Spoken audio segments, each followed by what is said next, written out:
Hey, what's up, guys? Little man with a big opinion here. I'm gonna talk about the winter storms that are going. Well, they've hit parts of the U.S. already. We're gonna get our big cold blast starting at about 6 p.m. today, and basically for the next week, it's not gonna get above freezing. If it does, it's maybe a couple of degrees. Sunday's our coldest night at 7, and before I get deeper into it, yes, I know at my aunt's house it's -6 right now, and it feels like -22. Um, you know, I have a decent amount of family that lives much further north than I do, and then I look at my brother who lives in South Texas, and he's going to get right at freezing. Like he's going to get 32. Uh, but it's kind of getting political here. I try to be fairly apolitical on this channel.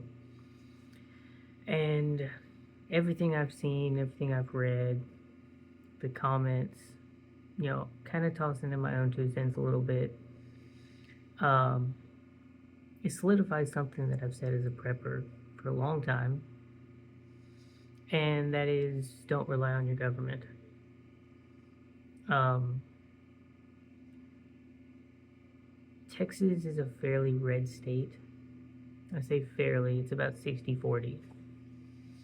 Um, and everyone is dogging on it right now. We have our own power grid for the most part. Um, why don't you have this and why don't you have that? Um, and the thing that they're dogging on a lot right now is, you know, Governor Abbott came out and said, uh, we're very confident that we have enough power from the power stations to keep up with this. And then he made the comment of, you know, ERCOT is fully prepared. But he said, with ice accumulation, power lines are probably going to go down. So in regional areas, you will probably lose power. And at that point, it's the job of your local, energy providers to fix that kind of stuff. I've got SWEPCO. It covers most of the panhandle, a lot of northeast Texas, parts of Louisiana, parts of Arkansas, parts of Oklahoma. They have millions of customers. And, they've come out and said, look, we've got, I think they said they had like 1,500 additional, linemen and electricians uh, on call. Or no, it was like 1,500 that were actively working, and then they had so many thousand more on call. What he's saying is factually correct, I believe. It kind of depends on how warm people want to be. But it's the same thing that happens, in California and other states in the summer when it gets really, really hot and they do brownouts and blackouts. Hopefully they get criticized for not having enough energy needs. And as much as people think, the right doesn't care for the renewables and stuff, so they did a bunch of weatherizing, to try to keep more natural gas stuff running when it gets super cold. They increased battery storage. I don't remember the however many thousand mega gigawatts it was. It seemed like a big number. We've done more solar and more wind. And then the Railroad Commission has done something, to help with, shipping those products just to keep stuff going. But something as simple as this has turned into a political thing. I'm a very common sense minded person. I know outages are going to happen. It's probably going to affect tens of thousands of people. When you're in a state of 30 million people, people probably don't have power right now. And it most likely has nothing to do with the power grid.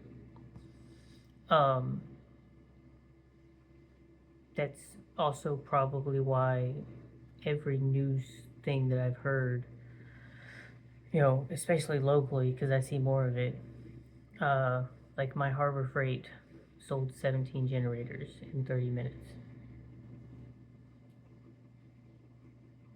That's people preparing for the worst and hoping for the best. A lot of food stuff is out. And, people are saying, oh, they're hoarding it or whatever. I always do my grocery shopping Thursday or Friday. I got about 2 weeks worth of food. Didn't get everything because there was some stuff that wasn't on the shelves.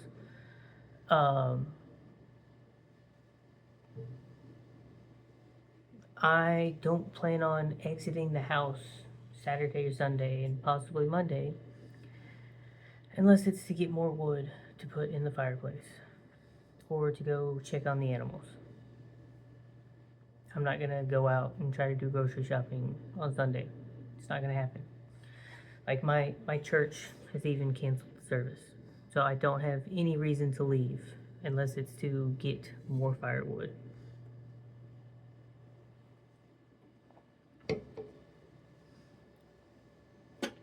That's me. I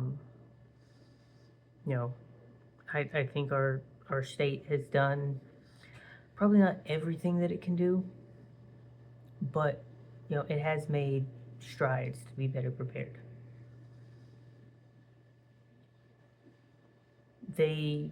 Someone said burying all of the power lines just in Austin, because some places have done that because it gets really cold. It gets really cold much more often for them. They said just the city of Austin could cost anywhere between $10 and $50 billion. And when you do that, when there are issues, they take much longer to fix and they cost way more because now you have buried electrical. And that's maybe 6-7% of the state's population. Like, it's not a feasible thing. People are making fun of Dallas for putting brine on the roads. People have used brine for a very long time to help with ice accumulation.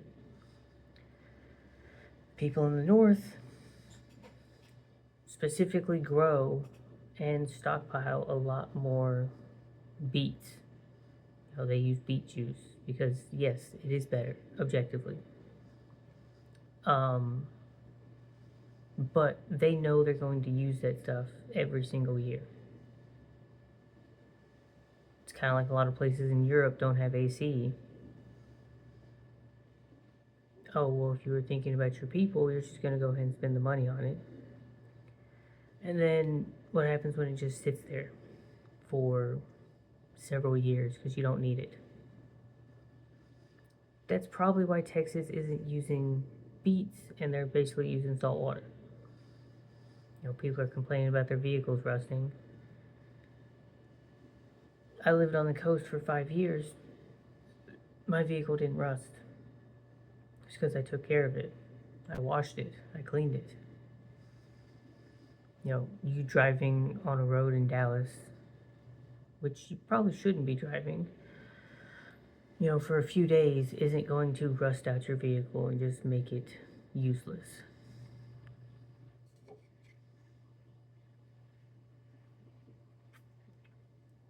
I think a better analogy that I could use Abbott's basically saying the gas station has all of the gas that everyone in the area is going to need. And matter of fact, we put 15% more fuel there to make sure that you've got your fuel. We can't stop you from running over a screw or, something being wrong with the road. We've got people out there, to fix it in case something, happens.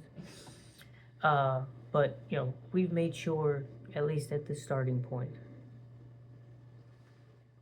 we've got what we need. I don't think you can really blame the guy, for something like that. But it's being made political. I, on the other hand, I pulled out all my sleeping bags. I know everyone in our house, if we lost power and we opened up every door and window, it's going to get stupid cold inside. But we could sleep in a sleeping bag and survive. I know that we turn the heater up 2 or 3 degrees. In case we lose power, the whole house ambient temperature will stay more comfortable a little longer. I spent Wednesday cutting a bunch more firewood. I don't think I even really needed it, but went out to the farm. I've got a stack of wood out there that I've, cut and chopped. And then I just kind of went around and picked up some dead stuff. Maybe 5-10% of it had started to rot, but a lot of it was still nice, hardy wood. And I just used a Sawzall. I picked up stuff that was between like 3 and 6 inches thick. And I added another third of a cord of wood, probably.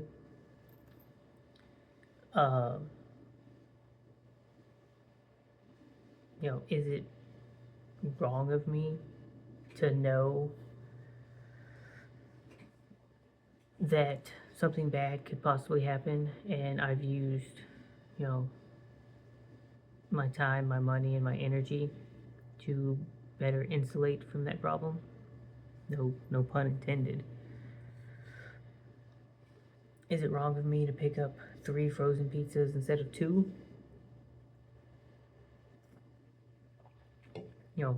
Go ahead and get in a second case of water when we typically only get 1. I think instead of, looking at it from the micro level of the last few weeks, this last one happened in 2021. So it's been about 5 years. What have you done in the last 5 years to make yourself ready for this possibility? Because, it gets cold every year. I burn firewood every single year. And every single year, the amount that I have on hand has grown a little bit more and a little bit more. Because every once in a while, I toss wood in the backyard. My house has a bricked-in barbecue pit. And I barbecue on there. And I just use regular old wood. I don't use charcoal or anything else like that. So it's got a multi-step purpose there.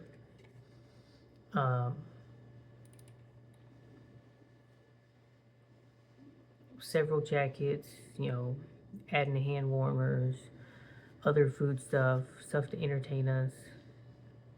There's a lot of stuff that you probably could have done in the last 5 years to make this less, freaky, panicky. We bought a generator 3 years ago, so I'm not worried about having to get another one. Dump the gas out after we had to use it, put it in the car, and I picked up 5 gallons, just to keep certain things running in case we need it to run. You know, I can foresee in the next 2 weeks there's a large influx of people selling generators because most places don't take them back even if you use them for a weekend. Oh, and the Google News does not want to load on this slow computer. I looked up some stuff anyway. That's the big one that I wanted to talk about here. Because there's a lot of finger pointing, and they've made this a very, very political thing. If you're on one side, then the other side's doing it wrong. If you're on the other side's doing it wrong. Like, one person complained that there was a bunch of sheriffs and a military guy standing behind Abbott. Those people are probably part of a Texas Emergency Management Task Force because they have training to do stuff like that. So everything that he's talking about, they have helped brief him on and advised him on how we should try to handle this stuff. If you look at any disasters that happen, there's typically a military dude there because they handle this kind of stuff.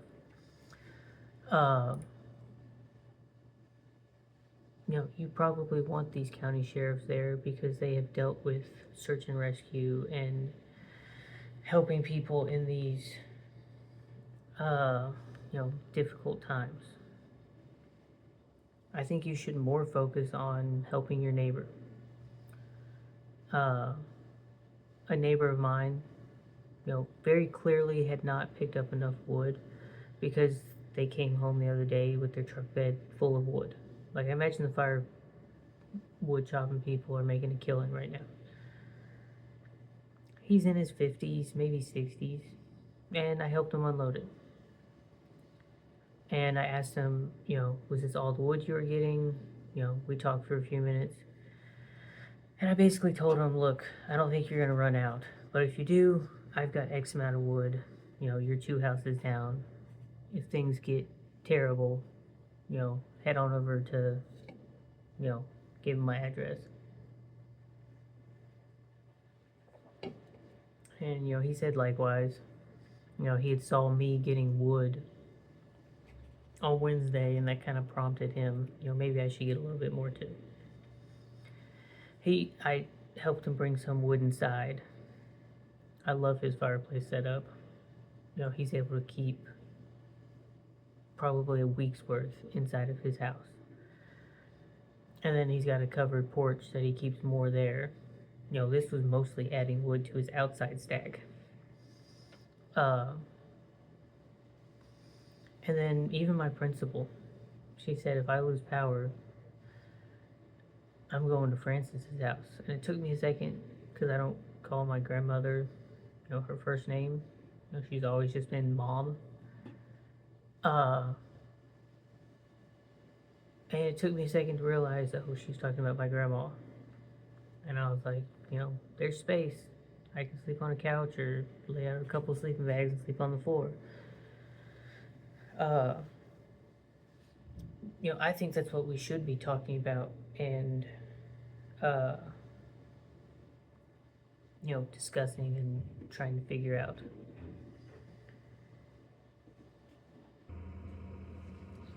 I was actually just talking to one of my coworkers about the weather and what we're planning and getting ready for. He's a good dude. He's our school resource officer, and I hadn't even really talked to him about the bad weather until now, and he basically said, like, hey, I know you were in the military. I think you're probably thought about all the different stuff for this, but if you need anything, just give me a ring. I'm only 10 minutes down the road from you. Might take me longer than 10 minutes to get to you this weekend, but, you know, I reciprocated. I said, you know, I'm here as well. And, you know, that's what it's all about. I think that's what it should be all about, is, you know, helping your neighbor. And if that means we got a bunch more bodies in the house, I think it's just going to keep the house warmer because there's more body heat being added to it. If you have any questions, you know, what are other ways that you can, you know, last minute preparations for this? You know, ask away. I'll do my best to help answer it for you. If you lived close enough and you sent an email, you know, I'm not going to give out my phone number. I already get enough spam calls as it is. You know, I'd probably try to help you out. You know, I drove 6 hours to help a friend out one time, and he reciprocated a few months later. You know, he drove 2.5 hours at 1 o'clock in the morning because I had a flat tire. And he was the closest person that I knew would answer the call and help me out. But, you know, look after each other, take care of yourself, take care of your family.